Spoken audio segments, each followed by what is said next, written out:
The Selfish Giant by Oscar Wilde. Every afternoon, as they were coming from school, the children used to go and play in the giant's garden. It was a large, lovely garden with soft green grass. Here and there over the grass stood beautiful flowers like stars, and there were 12 peach trees that in the springtime broke out into delicate blossoms of pink and pearl, and in the autumn bore rich fruit. The birds sat on the trees and sang so sweetly that the children used to stop their games in order to listen to them. "How happy we are here," they cried to each other. One day the giant came back. He had been to visit his friend the Cornish ogre, and had stayed with him for 7 years. After the 7 years were over, he had said all that he had to say, for his conversation was limited, and he determined to return to his own castle. When he arrived, he saw the children playing in his garden. "What are you doing here?" he cried in a very gruff voice, and the children ran away. "My garden is my own garden," said the giant. "Anyone can understand that, and I will allow nobody to play in it but myself." So he built a high wall all round it and put up a notice board. "Trespassers will be prosecuted." He was a very selfish giant. The poor children had now nowhere to play. They tried to play in the road, but the road was very dusty and full of hard stones, and they did not like it. They used to wander round the high wall when their lessons were over and talk about the beautiful garden inside. "How happy we were there," they said to each other. Then the spring came, and all over the country there were little blossoms and little birds. Only in the garden of the selfish giant it was still winter. The birds did not care to sing in it, as there were no children, and the trees forgot to blossom. Once a beautiful flower put its head out from the grass, and when it saw the notice board, it was so sorry for the children that it slipped back into the ground again and went off to sleep. The only people who were pleased were the snow and the frost. "Spring has forgotten this garden," they cried, "so we will live here all the year round." The snow covered up the grass with her great white cloak, and the frost painted all the trees silver. Then they invited the north wind to stay with them, and he came. He was wrapped in furs, and he roared all day about the garden and blew the chimney pots down. "This is a delightful spot," he said. "We must ask the hail on a visit." So the hail came. Every day for 3 hours he rattled on the roof of the castle till he broke most of the slates, and then he ran round and round the garden as fast as he could go. He was dressed in grey, and his breath was like ice. "I cannot understand why the spring is so late in coming," said the selfish giant, as he sat at the window and looked out at his cold white garden. "I hope there will be a change in the weather." But the spring never came, nor the summer. The autumn gave golden fruit to every garden, but to the giant's garden she gave none. "He is too selfish," she said.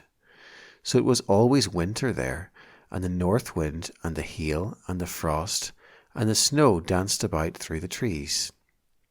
One morning the giant was lying awake in bed when he heard some lovely music. It sounded so sweet to his ears that he thought it must be the king's musicians passing by. It was really only a little linnet singing outside his window, but it was so long since he had heard a bird sing in his garden that it seemed to him to be the most beautiful music in the world.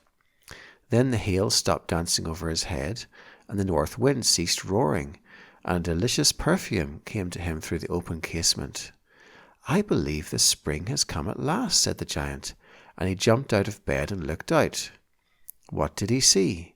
He saw a most wonderful sight. Through a little hole in the wall the children had crept in, and they were sitting in the branches of the trees.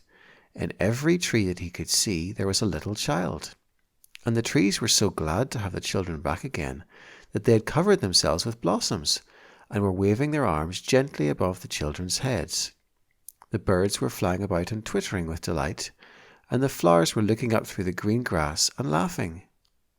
It was a lovely scene, only in one corner it was still winter. It was the farthest corner of the garden, and in it was standing a little boy. He was so small that he could not reach up to the branches of the tree, and he was wandering all round it, crying bitterly. The poor tree was still quite covered with frost and snow, and the north wind was blowing and roaring above it. "Climb up, little boy," said the tree, and it bent its branches down as low as it could, but the boy was too tiny. And the giant's heart melted as he looked out. "How selfish I have been," he said, "and now I know why the spring would not come here. I will put that poor little boy on the top of the tree, and then I will knock down the wall, and my garden shall be the children's playground for ever and ever." He was really very sorry for what he had done. So he crept downstairs and opened the front door quite softly and went out into the garden. But when the children saw him, they were so frightened that they all ran away, and the garden became winter again. Only the little boy did not run, for his eyes were so full of tears that he did not see the giant coming. And the giant stole up behind him and took him gently in his hand and put him up into the tree.